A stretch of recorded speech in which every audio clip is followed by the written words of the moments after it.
Let's graph the vertex form of quadratics. So we'll look at the parent function.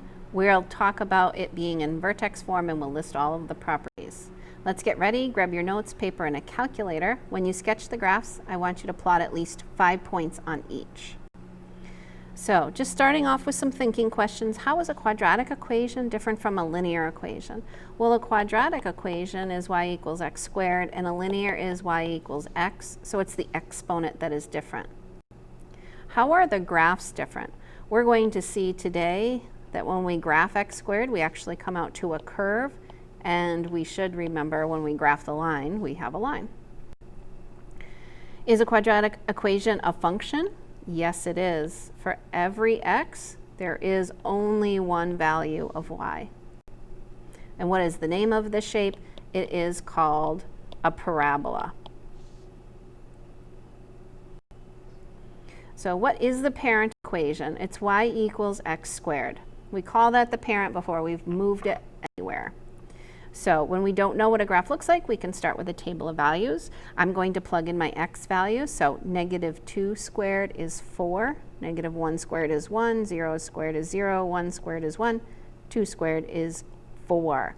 You can see this pattern. It goes down to 0 and then it goes back up, and it does repeat itself. I'm going to go ahead and plot those points. And then when you connect it, make sure you make it like a U shape, not a V shape. Add the arrowheads to show that it goes on forever. And there's my 5 points plotted. That's the parent graph. If we look at the y values and we look at what we're noticing here, these are 3 apart, these are 1 apart, these are 1 apart, these are 3 apart. If I kept going, when x is 3 and I square it, I'm going to get 9. Those are going to be 5 apart. And notice how those are the odd numbers. That's what our step pattern is, 1, 3, 5. And we can use a step pattern to graph our quadratics instead of slope. We don't talk about quadratics having a slope. So if I start with my vertex, which is here at 0, 0, and I move up 1 over 1, I have a new point. And if I move up 3 over 1, I have a new point. And if I move up 1, 2, 3, 4, 5, and over 1, I have a point. And then it's going to happen on the other side as well. So our step pattern for our parent is 1, 3, 5. So what is vertex form? Vertex form is going to look like this. Y equals a parentheses x minus h whole thing squared plus k. We've got 3 new letters, and we're going to look at how those are going to affect our graph. Notice that 0, 0 is my vertex. That's the point that we're going to be shifting. The vertex has 2 different names. If your graph opens up, then it's going to be the lowest point on your graph, and we call that a minimum. If your graph opens down, it's going to be the highest point, and we call that our maximum.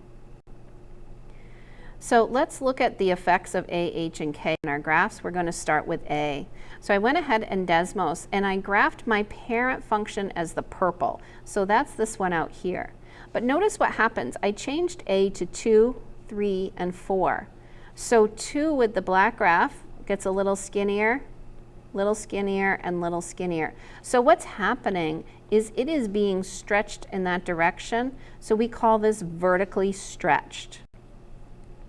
Let's see what happens when it's less than 1. Here I have A as being 1/2, 1/3, and 1/4. I kept my purple parent graph. So now my purple parent graph is here, and then when I change it a little bit smaller than 1, I'm at my green graph, which is 1/2, and then 1/3, and then 1/4. So now this is squishing it. It's pushing down. We're going to call that vertically compressed.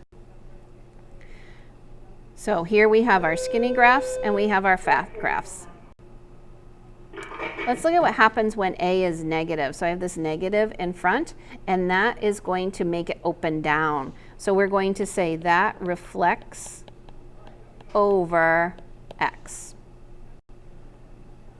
So here we have our 2 examples, y equals 3, where A is 3, and y equals 1/3. So in the yellow one, I can think about that being skinny, and the green one, I can think about that being fatter. We can check our our step pattern, our normal step pattern is 1, 3, 5. When my A changes to 3, I'm going to multiply all those numbers by 3, so this becomes 3, 9, 15, which means now I go up 1, 2, 3 over 1, and then I'd go up 9 and over 1. When A is less than 1, I do not recommend using the step pattern. I would pick some other numbers and use a table of values. So I still have my vertex here at 0. 3 would be a good x value to plug in. 3 squared is 9 divided by 3, so I know I have points there, and then you can draw that picture. So A will change my step pattern, change it from 1, 3, 5 by multiplying it. If A is negative, it's reflected over x. If the absolute value of A, so I'm ignoring that negative, if that's greater than 1, it is stretched by a factor of A. And if it's somewhere between 0 and 1, it's compressed by a factor of A, which means it's going to be a fatter graph.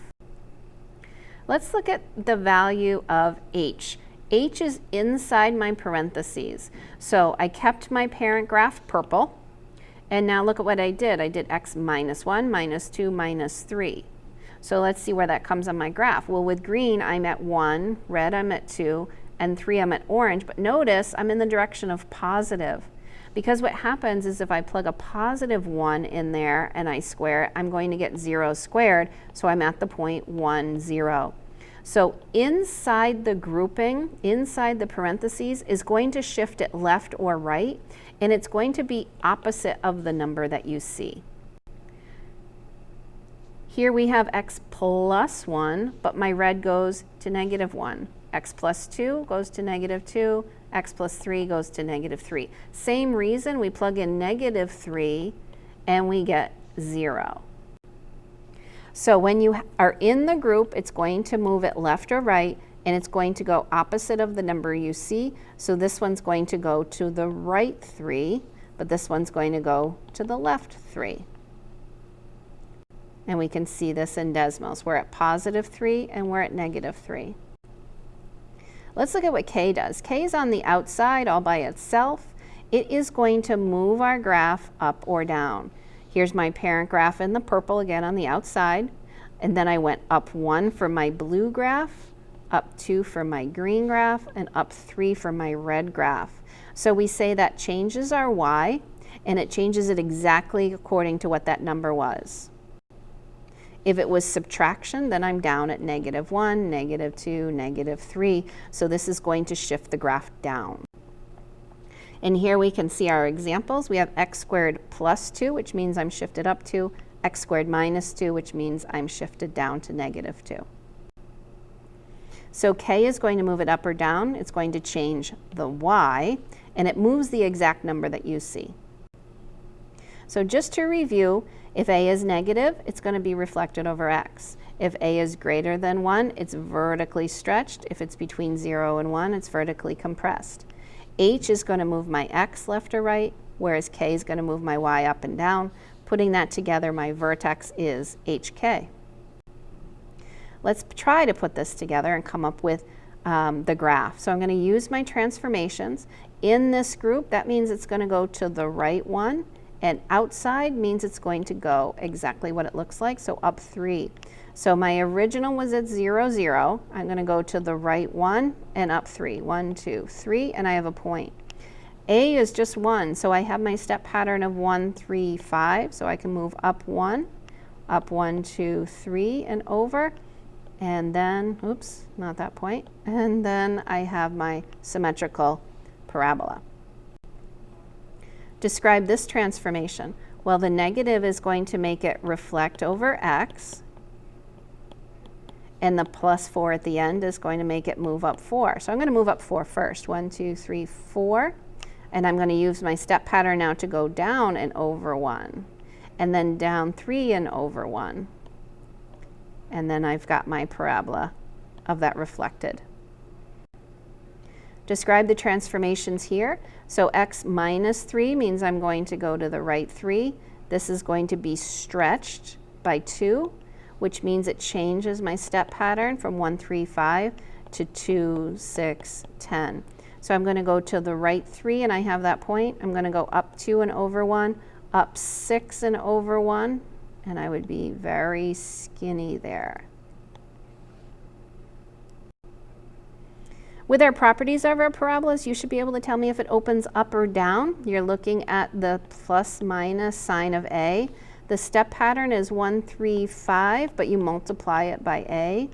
Our y-intercept is our point, our x-intercepts are points. The vertex, is it a min or a maximum? And we'll look at domain and range. Remember, domain is x and range is y. So here we're going to do all of this. How does it open? Well, the 3 is positive, so it's going to open up. Because it opens up, that means my vertex is a minimum. I can see my shifts here. X minus 1 means I'm going to go to the right 1 and down 2. So to the right 1 and down 2, that gives me my vertex. So that is the point -1, 2. My step pattern is multiplied by 3. So 1, 3, 5 multiplied by 3 is 3, 9, 15. I'm going to move up 3 and over 1, do it symmetrically. My y-intercept is right there, so I write it as a 0.01. My x-intercepts, we're going to do that in the future, so I can see them right there, but we'll come back and figure out how to do them. My domain is all real numbers. My arrows show that goes on forever in the direction of x. My range, this is my lowest number, is oh, I did my vertex wrong. That should be +1, -2. So this is down at -2. My range is y is greater than or equal to -2. And we did it. Congratulations.